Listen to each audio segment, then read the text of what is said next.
what we will know about Him. God know all what happened. Self-righteousness ato imong sa paligon without Christ. Tungod kay nahigugma ta sa atong Dios. Kana pasayloon ka kay Dios na. Maayong gabi sa tanan. Happy Sabbath.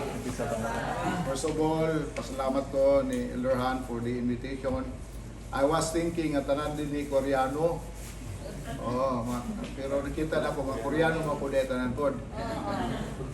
Anyway, pasalamat ta sa Ginoo nga gitagaan ta og gayon actually ang pagtuon sa pulong sa Ginoo mao ni ang very importante karon especially sa panahon ni ining pandemic o sa mga crisis where some parts of the world wala naging panahon sa pagtuon sa pulong sa Ginoo, especially sa ang atong mga kaigsuonan sa Ukraine. We have many brethren there na di na sila maka-worship, di man makasimba, sanglit sila man ang under attack sa Russia. Ang taga-Russia nato ang mga kaigsuonan, wala problema kay dili man kayo sila mapiktuhan, pero katong taga-Ukraine good.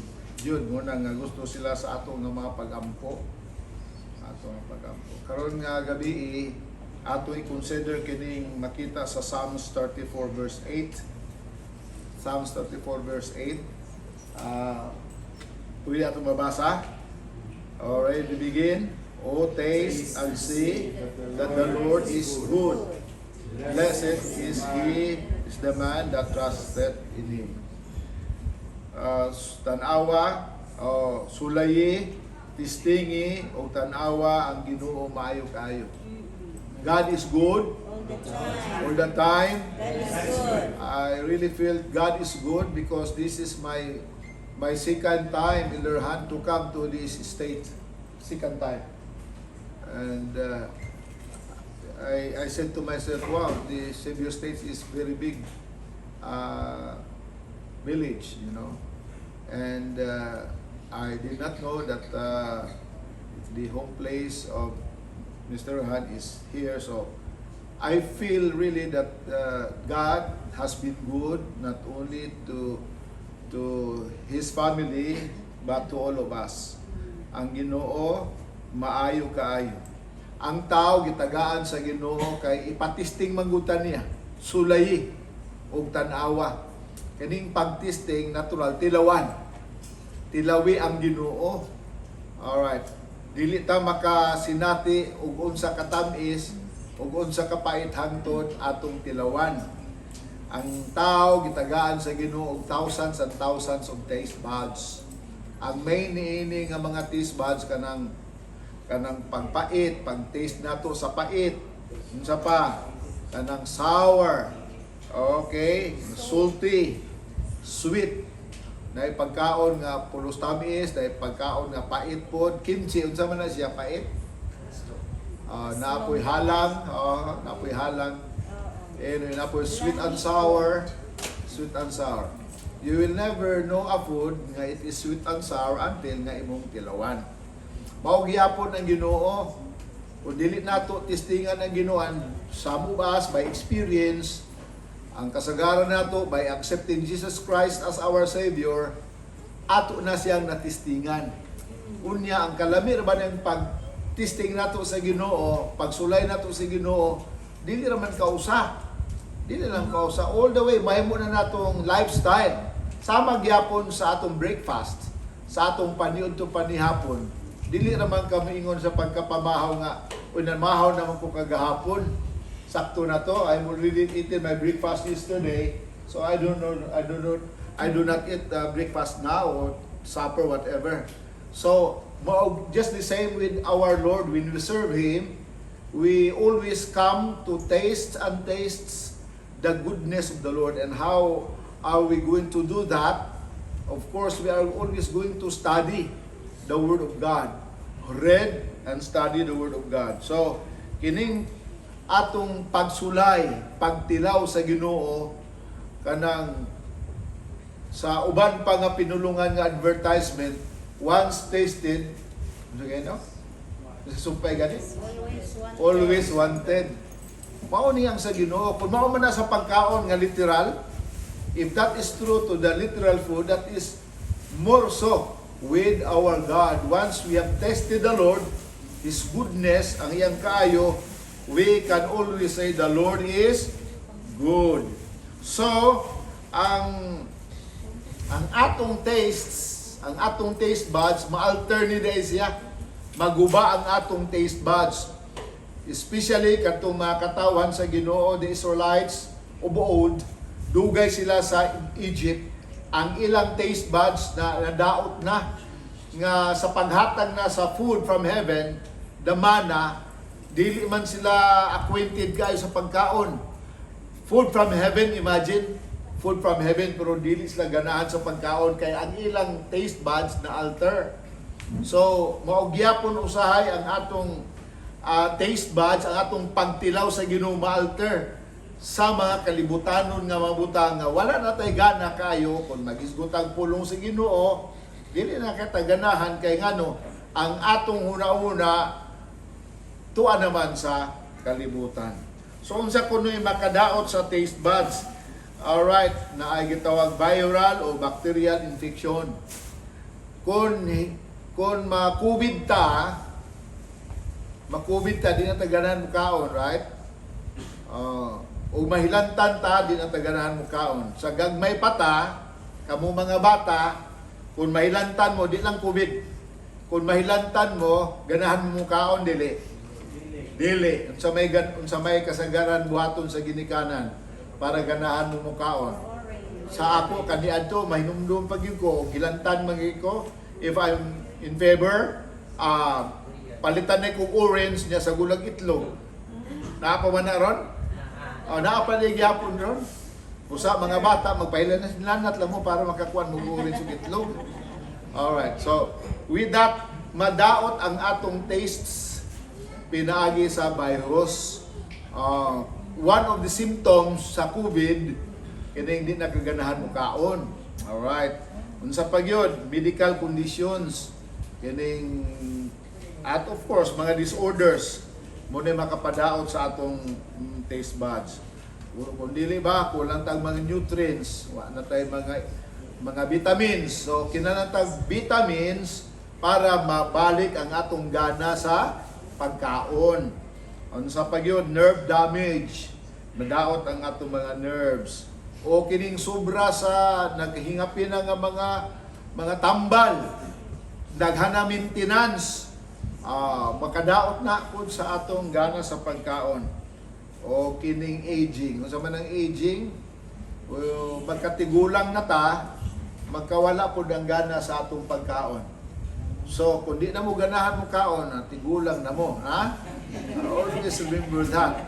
Magkatigulang na gani, dili na ganahan mo kaon. So, causes of these buds, viral infections, bacterial, medical conditions, nutrient deficiencies, nerve damage, medications, and aging. Naalay, tulo ka mga butang nga atong tagaan o pagtagad nga makuan, ma-relate nato sa atong spiritual life, kining pagkadaot sa taste buds. Kaya nag-iun man ang Ginoo sa Psalms 34 verse 8, sulayin ninyo ang Ginoo matod pa ni Salmista David. Unsa ang iyang kaayo. Dili kita makaingon God is good. Di punta makatubag all the time kung wala kita ka-experience, kung wala kita kasulay sa Ginoo. So from day to day, na kita encounter with our God so that we can say the Lord is good. Unsa may but pasabutan ng tilawan. Aron mahibaw-an nato unsa kaayo ang Ginoo. The Hebrew word for taste, unsa ko no? Ta'am. It means to taste. Imong sulayan, imong tistingan, imong kanon. Kay kung dili nimo tistingan, dili nimo kanon, kini, nakatisting na mo ani. Nakakaon na mo ana. Kinsa pa yung nakakaon sa durian be, Messi. Kanang dili ganahag durian. Kay naami nga tao dili ganahag durian. Alright. I don't know Koreans. Are you fond with durians? Not all. Very much. Alright. There are some Americans that don't like durian. That's right. Alright. But anyway, kanang durian, bisan unsaon na nimong tuon nga kanang durian tunukon, kanang durian mauni siya o imo bang i-dissect, bisan unsaon nimong dissect, imo nang ihawon o dili gyud nimo testingan, di ka makaingon nga muday na si durian. Diba? So it is with God. Mao gihapon sa Ginoo. So just like Elder Han, he has that passion. He has that commitment. He has that all knowing, passion for the Lord because he had tasted the Lord is good, and he has shared that goodness to all of us in some way, in one way or another. So tasting before seeing, kaya nag-iyon manggod si Psalmista David, tasting sa ang Ginoo, nya tanawa dayon ug unsa ang kaayo sa Ginoo alang kanatong tanan. So ang pagtisting mo ay maguna, aya pa nato makita ug unsa kaayo ang Ginoo. Ang pulong sa Dios, di kay ko kadungog di basta magsulti ko. You know that. Okay. Okay, so ang pulong sa Ginoo gi-consider o gi-illustrate sama sa tubig, sama sa gatas o pagkaon. Mao ni ang pulong sa Ginoo. Alright, ang pulong sa Ginoo unsa gani mura og tubig. Nag-ingon si Jesus Christ, I am the living water. Alright. Ang pulong sa Ginoo gi-consider pud og kining gatas o kining pagkaon. Do we need these things? Ato ba ning gikinahanglan from day to day? Of course. Gikinahanglan nato need. We do not survive kung wala kining mga butanga, especially water. Okay lang watay pagkaon 40 days o how many days, pero tubig gani lisod. So mao ni ang pulong sa Ginoo. Nag-iyon si Psalmista David, tilawin ninyo ang Dios, maayo kayo. Okay. John 4 verse 10. Atong basahon, everybody. Jesus replied, if you only knew the gift God has for you and you are speaking to, you would ask me and I would give you living water. Unsa ko no? Sa sige na sugilanon si Jesus Christ ug katong babae nga nagkalusong tubig dito sa tabay. Nakita sa babae nga sahi ni nga tao kay Hudiyo man ni, she was Gentile. Wala may relasyon ng Hudiyo ug Gentile. Alright. Dili gani pwede mag-istorya, conversation di pwede, pero ningon ang babae nga sahi ni kani nga Hudiyo, sahi ni nga tao. So ningon si Jesus, kung nebalo lang gud ka unta kung kinsay nakigistorya nimo, kanang mangayo unta ka sa tubig pod gikan niya. So sa sulti sa babae, sir, you have nothing to draw with and the well is deep. Where then do you get that living water?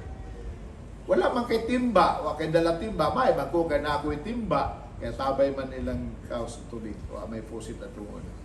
May ko kay na ako timba, wa kay balde. Nausaon niyo paghatag sa kanang tubig nga imong giingon. Unsa ang tubig nga ihahatag ni Jesus Christ? The living water, right? The living water, buhing at tubig. And who is this living water? Kinsa man ning living water? Jesus Christ. So ningon si Jesus, kung ibalo lang unta kung kinsa ang imong gikaistorya, mangayo gid unta ka sa tubig nga di nakauhawon. Actually kining babae sige lang gid siya kauhaw, not only for the literal water, kay kada buntag wadto man gid siya magkaw sa tubig. Alright. Naani siya kauhaw espirituhanon nganuman. Kay kining maong babae, daghan siya kontak, daghan siya mga bana. So that means na ay something that she needed nga i-filled up kanang iyang spiritual life. So sa John 4:13-14, Jesus answered and said to her, everybody, shall we continue reading? Whoever drinks of this water will thirst again. Referring to the tabay ng water. Padayon, but whoever drinks of the water that I shall give him will never thirst. But the water that I shall give him will become in him a fountain of water springing up into everlasting life. So kini nga tubig, ako matud pa Jesus Christ, sahi ni kay kini nga tubig mo satisfy lang sa imong thirsty, pero ako the living water mo satisfy sa imong spiritual life and will provide you everlasting life. Nakasabot ang maong babay. For that reason, nangayo siya. Kay gikinahanglan siya ni ining tubig, gikinahanglan siya sa eternal life. So milk and meat. 1 Corinthians 3 verse 2, atong basahon, I fed you with milk and not with solid food. For until now you were not able to receive it, and even now you are still not able. Alang sa gagmayng mga bata, dili pa pwede tagaan silang solid food. Munang first 6 months, gatas yun, either gikan sa nanay o gikan ba sa kanang gatas nga manufacture. And pag humanana, mag 4 years old na siya, kinahanglan pagyapog siya gatas kada buntag o buntag unto hapon ang iyang imnon, dili na kay dako naman siya. So do with our life spiritually. Sa bago patang nahimugso, we need milk. And this milk is the Word of God. Unya, sa nagdako na ta, nagmature, dili na gatas ang atong kinahanglan. Of course, pulong gyapon sa Ginoo. Pero at least, nilibil up na ta. Nilibil up na sa atong spiritual life. Kaniadto ang atong mahibaw-an, ug atong ma-learn, ug atong matunan, ato pang mga ginagbay nga magutang. Daghan pata mga pangutana, we have so many questions. But as soon as we mature, wa na taga kinahanglan og ginagbay mga butang, ginagko na. So ang Hebrehanon kapitulo 5, 12 to 13, for though by this time you ought to be teachers, you need someone to teach you again the first principles of the oracles of God, and you have come to need milk and not solid food.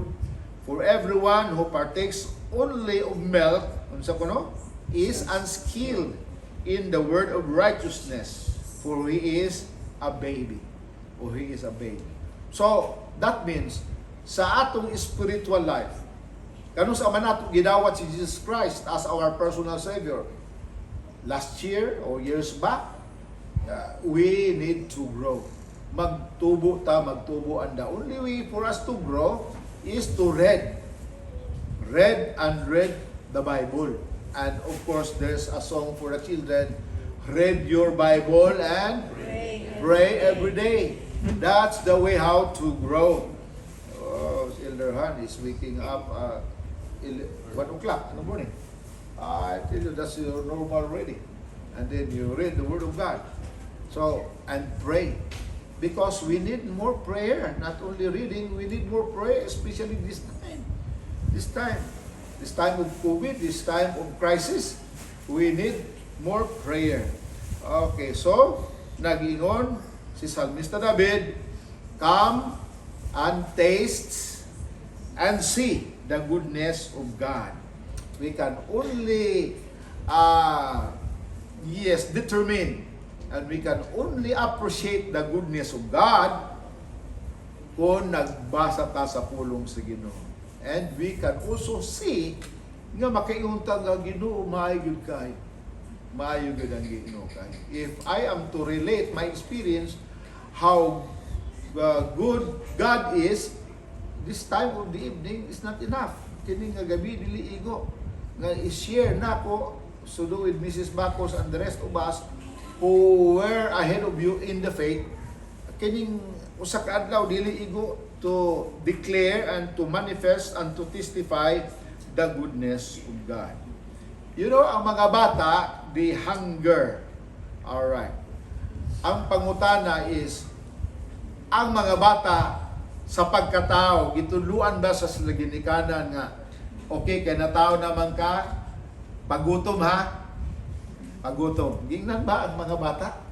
When the babies were born and the parents will say, okay, now that you are born, please tell us that you are hungry. You ask for food. But no, it is an instinct. It's natural. Natural. So though with us, born into the spiritual family of God, it is just instinct, natural to hunger for the Word of God. So, let us hunger for the Word of God. May I ask the question? Each one of us has a Bible. Tanan ba na ay Biblia? Okay? Kamo, na mo'y Biblia? Wala mo'y Bible sa balay? Alright, na. So, kinahanglan gyud og naatay supply sa kusina pagkaon kay kung gutomon taon sa matong lutoon. So we must have a supply in the kitchen. So with our spiritual life, we have the source, the Bible. Of course, na naman tay cellphone karon, na naman tay internet, na naman tay soft copy. But again, important is we need to hunger for the Word of God. 1 Peter 2, verse 2, everybody. Therefore, rid yourself of all malice and all deceit, hypocrisy, envy, and slander of every kind.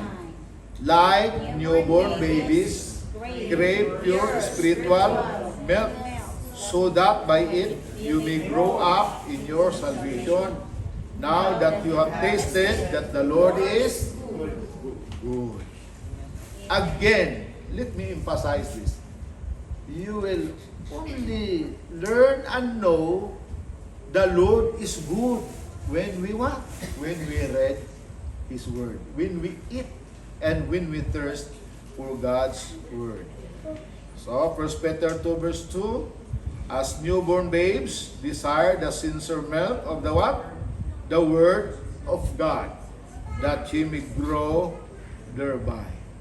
So, Psalms again, David has this to say in Psalms 119, 103, your words are what? Your words are sweeter than honey. To my mouth. Have you tasted honey? Do you know what is honey? Honey is sweet. Dili ka makakita og honey nga pait. Tamis gyud ang honey. So gi-compare sa author, which is David, ang pulong sa Dios, very sweet, and nobody doesn't like sweet. Ngano bitaw nga magka-diabetes?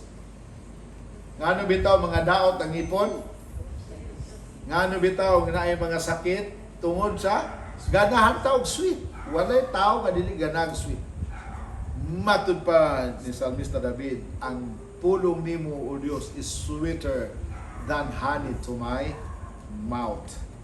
Lord, so ang prayer nato karon and hereafter, ang atong prayer is, everybody, Lord, increase my hunger for what? For your word. Hunger for your word, and decrease my hunger for this world. Because this world where we are in is offering us also food. Nag-offer po og daghan nga mga pagkaon. Daghan, grabe kayo ang mga tentasyon sa kalibutan, especially young people. Grabe na, madto ka sa internet na sa asa. Grabe. Kanang TikTok, walay bata nga di kabalo sa TikTok. Tinood? Tigulang na ako na ba sa TikTok? Napoy mga tigulang mag-TikTok po. Alright, napo di ay. Kaya na kung sa himuog na to, napo di ay mga tiguang ka TikTok. You see, kining grabe na ang kalibutan na Satan. Satan is drawing the minds of young people and old people from the Word of God towards the grabe, mga tentasyon sa kalibutan. Naman sa cellphone. Naman na sa cellphone. So, diya bitaw, bisa asa ko padulong. Makakita ko mga batanon. Bisan sa balay, ha? Nami kaning working student sa balay. Apo ni Mrs. Mag-garden. Going to garden, magbubo sa tubig. Ano? Magbubo sa tubig. Mag-harvest. Magsayaw-sayaw. Makakita po ko diya sa dalan, na please dalan, in front yun sa balay sa Inguog. Plastar man kayo, mabutan dito sa cellphone, dito sa balay, dito sa gate, dahil dito, ga TikTok. Ang akong ba nga, kanang untang passion nila o kanang ilang hunger for TikTok, hunger for the Word of God. So, diversion. Grabe ang diversion. Mo ang trabaho sa yawa actually. The devil doesn't want young people, and not only young people, everybody, especially God's people, their minds will be diverted. Alright, so, the word taam, taste ha? Taste. Kung sa itong taste, ang testingan, ang sulayan, taam. Is used in other places in the scriptures. Gamit po niya sa ubang bayan sa scriptures. One of the most popular nga stories is found in 1 Samuel chapter 14. Diin kining taam gigamit 3 times in chapter 14. Kato pa may emphasis gid siya. First, the Bible tells us that God is good. Luke 18:19. Why do you call me good? Jesus answered. No one is good except God alone. So, si Jesus Christ is good. Second, if we have a relationship with God, He works for our good. Kung aduna kuno kita relasyon sa Ginoo, ang tanan may tabo sa atua for our own good. Maunsa man na, mabalatian, unsa man ang pait nga eksperyensya, ang mga tao sa Ginoo mayon nga all things work together for good. To them that what? That love God. Alang kanila nga higugma sa Ginoo.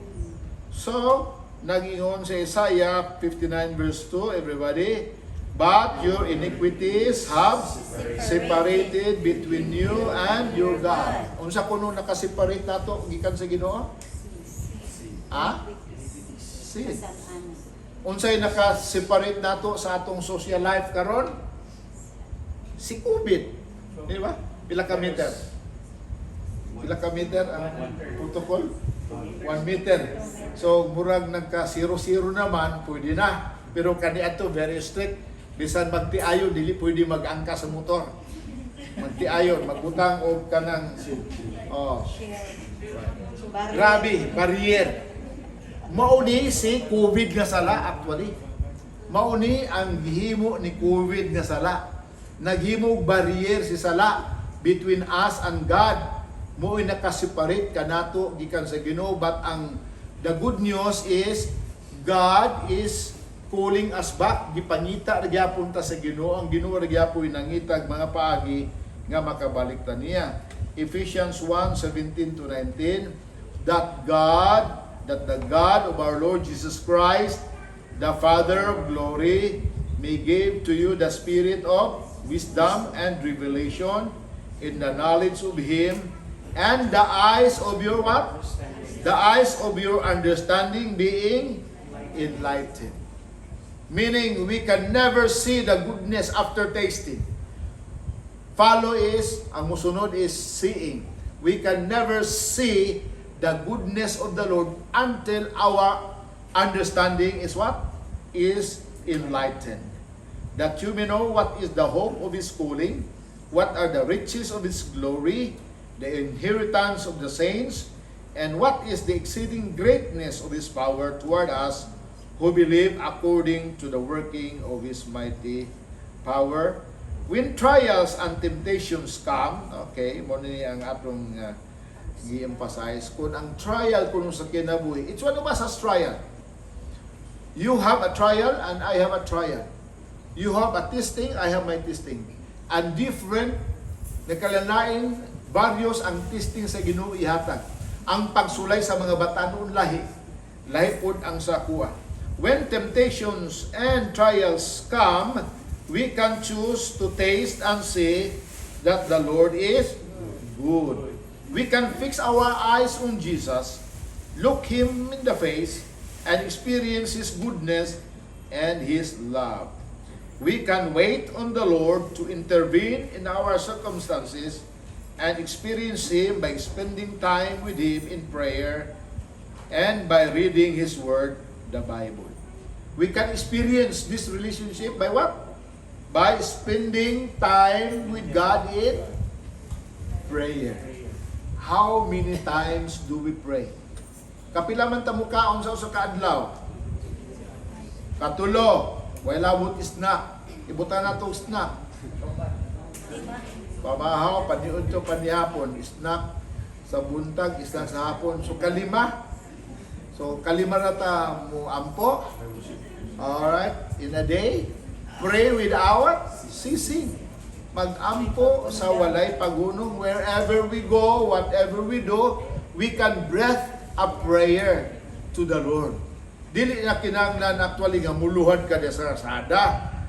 Mo sakay ka sa jeep, isa ka jeep ha, mo ampo sa ko, I will kneel for prayer. Di na kinahanglan. Ang imong thoughts, ang imong hunahuna ngadto sa Ginoo. Alright, the secret, everybody, the secret of a happy life, kung sa kuno sekreto sa happy nga kinabuhi, is giving God the first part of your day, the first priority to every decision, and the first place in your life. More than a sekreto sa malipayon nga kinabuhi. We can remember all the times He has provided for us in the past, and all the ways He has been good to us throughout our lives. Let's stop overthinking things and remember our childlike faith. By doing so, we really can taste and see that the Lord is good. 3 things nga makapadaot sa atong pag-tasting. Kung sa ganito, kanang virus. Madaot ang atong taste bud tungod sa virus. Madaot ang atong spiritual life tungod sa virus sa sala. Alright. Naagani si virus sa atong kasing-kasing, mauna nga atong ipatambala na dayon. Ato nang intrigo nga to sa Ginoo para ang sala mawala, and then we can have that connection with God. O ang ikaduha nga ako isulay pag-emphasis is pag-emphasize kining aging, kining magkatigulang ta, magkadugay ta sa pag-alagad sa Ginoo, magkawala pod ang atong gugma ngadto sa Ginoo. Adunay alawito na giyon sweeter as the years go by. Sa atong pag-alagad sa Ginoo magkatamis di ay nganuman kay we have been tasting and tasting the word of the Lord. And may this consideration this evening will help us realize the need of our relationship with our God. That we have really to have that close relationship with our God. Always to taste and hunger and thirst for His righteousness.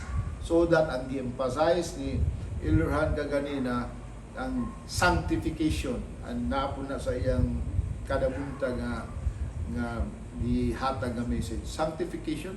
This Sabbath is very important. Why? Among that 7 days of the week, this is the only day that God has blessed, gisanctify sa Ginoo, and those who keep this day are also being what? Sanctified. They are also being hallowed. It's only God actually nga makasanctify sa tao. So once we come to the observance of the Sabbath, atong gidawat ang kaayo sa Ginoo. I would like to illustrate it this way. if this is a magnet, and kanipod puthaw o dako pa nga magnet kan ipapilit nato ning magnet kining puthaw diri. Alright? Pila ka adlaw kini nga puthaw makaunsa man ni siya. Usa ka tuig siyang pilit-pilit, kwaon nimo ang puthaw, ibutan nimo sa kaubang puthaw makaunsa man siya. Makamagnet. Why? Nakakuha siya power gikan sa source ng magnet. So do with our God, kung pirmi ta pilit sa Ginoo by way of reading, by way of praying, tasting and thirsting for God, His holiness, ang pagkabalaan sa Ginoo, muanhi po nato. Natural, masanctified po ta. Mabalaan ta because we are always in contact with our Lord Jesus Christ. And now we can say, the Lord is good, and the Lord is kind, and the Lord is everlasting God who loves His people even until the end. God bless us all this evening. But we will know about him. God know all what happened.